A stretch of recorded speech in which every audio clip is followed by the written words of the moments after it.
आज के इस क्लास में शुरू करने वाले हैं बायोलॉजी का सब्जेक्टिव क्वेश्चन और पहला चैप्टर से शुरू करेंगे।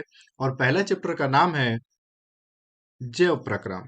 और इस क्लास में जितने सारे क्वेश्चन आएंगी वो 2024 एग्जाम के लिए बेहद ही इंपॉर्टेंट है।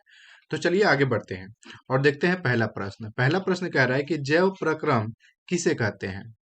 तो लिखेंगे आंसर में, जैव प्रक्रम वे क्रियाएं हैं जिनके द्वारा जीवों का अनुरक्षण होता है, तो उसे जैव प्रक्रम कहा जाता है। जैसे श्वसन, परिवहन, पोषण, उत्सर्जन इत्यादि। ये सभी जो क्रियाएं हैं वो जैव प्रक्रम के अंतर्गत आते हैं। चलिए आगे बढ़ते हैं 2 नंबर प्रश्न की तरफ। 2 नंबर प्रश्न कह रहा है, पोषण से आप क्या समझते हैं तथा यह कितने प्रकार के होते हैं। तो लिखेंगे आंसर में, वह विधि जिसके द्वारा जीव पोषक तत्वों को ग्रहण कर उनका उपयोग करते हैं, तो वे पोषण कहलाते हैं।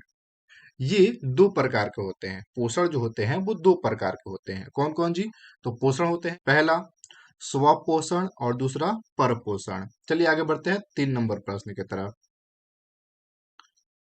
3 नंबर प्रश्न कह रहा है, स्वपोषी और परपोषी में अंतर लिखें। ठीक है, चलिए लिखेंगे। स्वपोषी ऐसे जीव जो अपने भोजन के लिए अन्य जीवों पर निर्भर न रहकर अपना भोजन स्वयं संश्लेषित करते हैं या फिर बनाते हैं, स्वपोषी कहलाते हैं। ठीक है, आप यहाँ पे थोड़ा सा गलती हो गया है, यहाँ पे स्व बन गया है, तो स्वपोषी आप कर लीजिएगा। ठीक है, चलिए जैसे में लिखेंगे, पेड़ पौधे शैवाल इत्यादि। यानी कि पेड़ पौधे जो होते हैं वो अपना भोजन खुद तैयार करते हैं, तो वो क्या कहलाएंगे जी? स्वपोषी कहलाएंगे। और जो अपने भोजन के लिए किसी और पे निर्भर रहते हैं वो परपोषी कहलाएंगे। तो लिखेंगे यहाँ पे, परपोषी वैसे जीव जो अपना भोजन स्वयं न बनाकर किसी न किसी अन्य जीवों पर निर्भर रहते हैं, तो वे परपोषी कहलाते हैं। जैसे हो जाएगा जीव एवं मनुष्य इत्यादि। चलिए आगे बढ़ते हैं अगले क्वेश्चन पे। अगला क्वेश्चन 4 नंबर।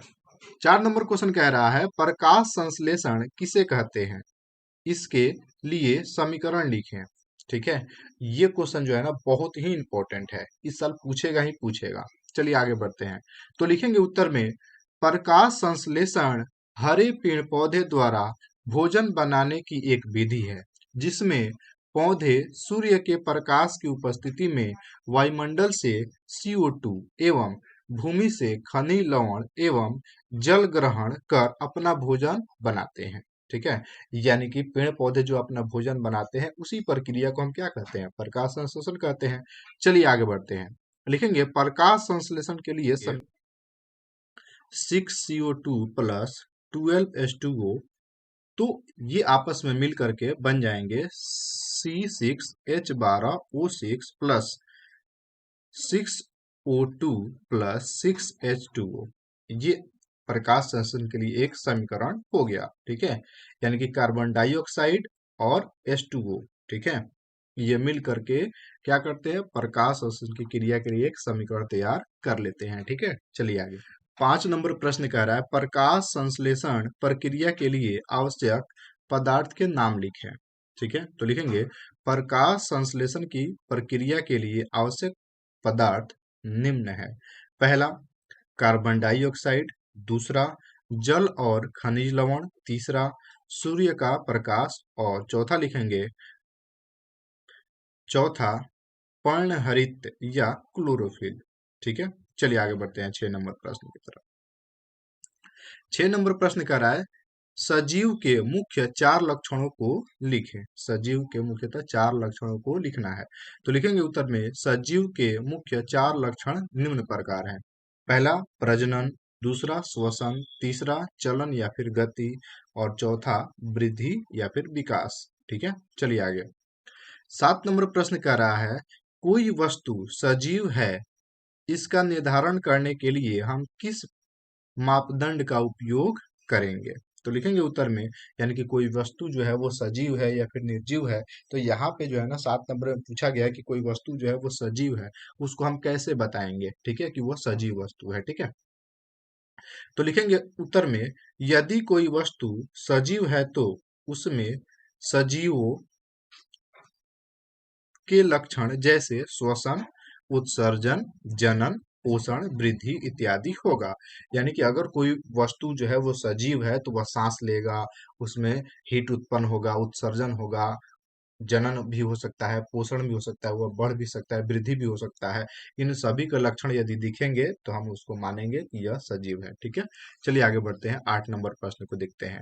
8 नंबर प्रश्न कह रहा है कि प्रकाश संश्लेषण के लिए आवश्यक कच्ची सामग्री पौधा कहाँ से प्राप्त करता है। ठीक है, ये भी क्वेश्चन बहुत ही इंपॉर्टेंट है। लिखेंगे उत्तर में, प्रकाश संश्लेषण के लिए पौधे CO2 वायुमंडल से, जल जड़ द्वारा, मिट्टी से तथा प्रकाश को सूर्य से प्राप्त करते हैं। पौधों की पत्तियों में क्लोरोफिल होता है। इन सभी से यह आंसर फाइनल हुआ। चलिए आगे बढ़ते हैं। अगला क्वेश्चन कह रहा है 9 नंबर, मनुष्य में कितने प्रकार के दांत होते हैं, उनके नाम तथा कार्यों को लिखे। तो मनुष्य में दांत 4 प्रकार के होते हैं। पहला छेदक या फिर कृंतक, दूसरा भेदक या फिर रदनक, तीसरा अग्रचर्वणक और चौथा चर्वणक। ठीक है, चलिए दांत का कार्य। पहला नंबर छेदक, यह भोजन को काटने या फिर कुतरने का कार्य करता है। दूसरा भेदक, भेदक का कार्य क्या होता है, यह भोजन को चीरने तथा फाड़ने का कार्य करता है। तीसरा अग्रचर्वणक का कार्य क्या होता है, यह भोजन को चबाने का कार्य करता है। चौथा चर्वणक, चर्वणक का कार्य क्या होता है, यह भोजन को चबाने तथा पीसने का कार्य करता है। चलिए आगे बढ़ते हैं जी। अगला क्वेश्चन है 10 नंबर, हमारे आमाशय में अम्ल की भूमिका क्या है। हमारे आमाशय में अम्ल की भूमिका जो है वो क्या है। तो लिखेंगे उत्तर में, आमाशय के जठर ग्रंथि से हाइड्रोक्लोरिक अम्ल का स्राव होता है। यह अम्ल यह अम्ल निष्क्रिय पेप्सिनोजेन को सक्रिय पेप्सिन नामक एंजाइम में परिवर्तित करता है, जो भोजन के प्रोटीन पर प्रतिक्रिया कर उसे पेप्टोन में बदल देती है। यह एक जीवाणुनाशक की तरह कार्य करता है तथा भोजन में उपस्थित बैक्टीरिया को नष्ट कर देता है। ठीक है, तो यहाँ पे क्वेश्चन क्या था, हमारे आमाशय में अम्ल की भूमिका क्या है।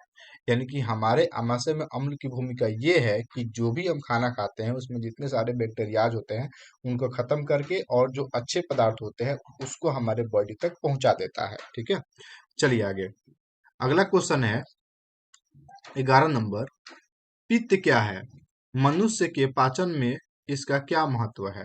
पित्त जो होता है वो क्या होता है और जब हम कोई भी भोजन करते हैं तो पाचन में वो क्या भूमिका निभाता है। ठीक है, भोजन को पचने में क्या क्या भूमिका निभाता है। तो लिखेंगे उत्तर में, पित्त गाढ़ा हरे रंग का क्षारीय द्रव है जिसका पीएच मान 8.9 होता है, जो यकृत से स्रावित होता है। मनुष्य के पाचन क्रिया में महत्व। ठीक है, यह क्या क्या महत्व देता है, लिखेंगे पहला पित्त अम्लीय काइम को समाप्त कर क्षारीय बनाता है, पहला। दूसरा पित्त के लक्षणों जैसे सोडियम ग्लाइकोलेट तथा सोडियम